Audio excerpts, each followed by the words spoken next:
Another month of record-breaking retail sales for the RV industry. It's been a rough few days over at General Motors. 4th of July weekend saw campgrounds bursting at the seams, RV community events return, and Arizona's national forests open back up. It's time for the latest in RV and camping news.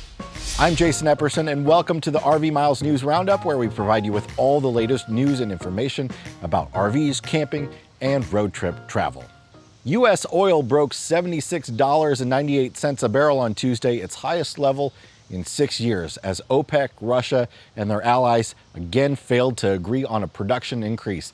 Demand for gasoline is at its highest since 2019, causing prices to rise to an average of $3.14 for a gallon of gasoline in the United States. According to AAA, that's up from $3.05 a month ago, and they expect prices to increase another 10 to 20 cents through the end of August.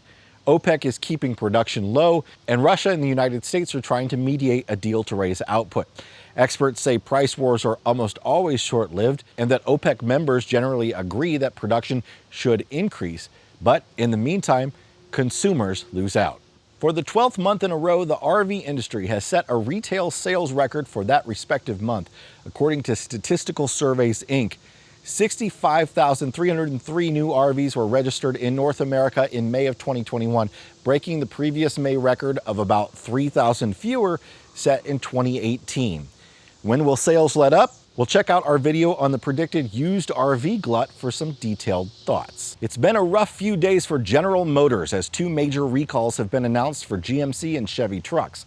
More than 400,000 trucks in the U.S. have side airbags that can explode without warning and spew parts into the cabin. 3 inflators ruptured in 2015 Silverados last month alone, 1 in Florida and 2 in Texas. All 3 trucks were unoccupied at the time, and GM says it has no reports of injuries.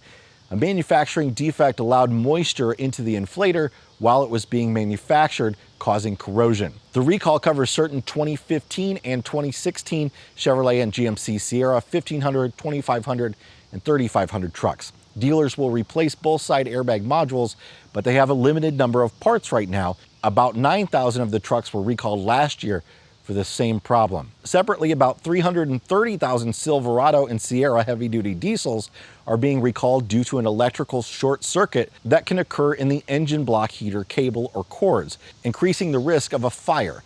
The affected vehicles are 2017 to 2019 2500 and 3500s with the optional engine block heater cord. GM said it received 122 related complaints and 24 reports of fires. To fix the issue, dealers will just be disabling the block heater. GM will provide free replacement block heaters and cords at a later date. Owners will be notified about both recalls starting August 16th. Over at Stellantis, Ram has announced that it will begin building electric trucks in the 2024 model year, well behind everyone else. And that's sometimes a good thing, as manufacturers late to the party can look at what's working and what isn't for their competition and improve on it. But the shocking thing is that many of the specs that Ram is touting for trucks that won't be here for another 2 years aren't any better than what's about to be released by Ford, Rivian, GMC, and Tesla. This episode is sponsored by the Togo RV app. If you're looking for route navigation on your phone that takes into account the length and height of your RV, look no further than the Togo RV app, which also includes checklists, maintenance reminders, and recall alerts for your specific RV and a lot more. The app is free, but a $39 per year Togo RV Plus membership gives you full access to the navigation features, and you get our Village, overnight RV parking, and Road Trippers Plus memberships included, along with a whole host of discounts on RV products like tires and lithium batteries. You can get $10 off with the code RVMiles10X. Many campgrounds across the country reported being at or near capacity for Independence Day weekend. Michigan state parks reported nearly 96% occupancy. Campgrounds across the state reached almost full capacity before the weekend even officially kicked off, keeping parks across the state busy, and in some instances completely full. KOA campgrounds had check-ins up 36% for the holiday weekend over their record year in 2019. Looking forward, advanced deposits for the KOA system are up 66% over this same time period in 2020, when KOA experienced its best fall on record. This year's prime camping season is going to go deep. Thanks to recent rainfall and cooler temperatures, national forests in Arizona are reopening to the public after closing at the end of last month due to wildfire concerns. The reopenings rolled out earlier this week, but all 5 of the previously closed forests remain under Stage 2 fire restrictions, which means no campfires, no smoking outside of campsites, and no charcoal grills. Speaking of weather and public lands, Death Valley National Park had its hottest June on record this year, with an average temperature of 102 degrees, beating the previous June record by 1 degree. The June heat wave affected much of the West, with temperatures peaking in Death Valley at 128 degrees Fahrenheit on June 17th. That 128-degree high broke the daily record by 6 degrees. Nights brought little relief from the heat. On June 29th, the low was 104 degrees at 3 a.m. Death Valley saw 7 days in the month that set new daily records for high temperatures. Tropical storm Elsa moved across North Florida and into southeast Georgia earlier this week, bringing with it heavy rains and wind gusts strong enough to spawn a tornado that resulted in more than a dozen injuries in an RV park on Naval Submarine Base Kings Bay. According to the National Weather Service, the EF2 tornado touched down Wednesday with peak wind speeds of 130 miles per hour. The tornado reached maximum strength just as it descended upon the RV park, flipping multiple RVs and blowing one rig about 200 feet into a lake north of the campground.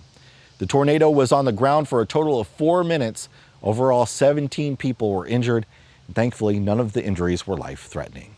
The 2021 Fall Detroit RV and Camping Show has been canceled. According to the Michigan Association of Recreational Vehicles and Campgrounds, the event had been scheduled to begin September 29th. This is the second year in a row the show has been canceled, last year for pandemic-related reasons, and this year due to lower than expected dealer inventory. The show typically attracts about 17,000 people over the 5-day event, with 12 dealers displaying over 350 RVs, as well as 55 campgrounds, RV parks, and aftermarket suppliers.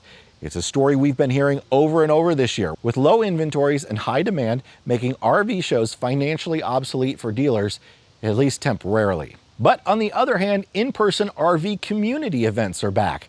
The 103rd FMCA convention is underway this week in Gillette, Wyoming, where 1,250 RVs will travel to the Equality State to take part. 70s pop rock stars Three Dog Night headlined the entertainment on Friday night, with several other bands and performers filling out the 4-day weekend as attendees participated in over 100 seminars. The Escapees organization is also in preparations for its annual Escapade, which will also take place in Wyoming, but July 18th through the 23rd.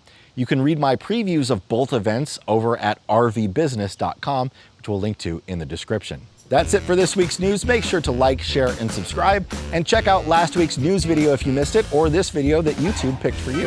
I think Jason said froglets, but I heard frog legs, and now I'm hungry. Did Jason say looking for frog legs? As I was watching the spot about the frogs, all I could hear was Marvin Gaye's Let's Get It On in the background. We'll see you on the next one.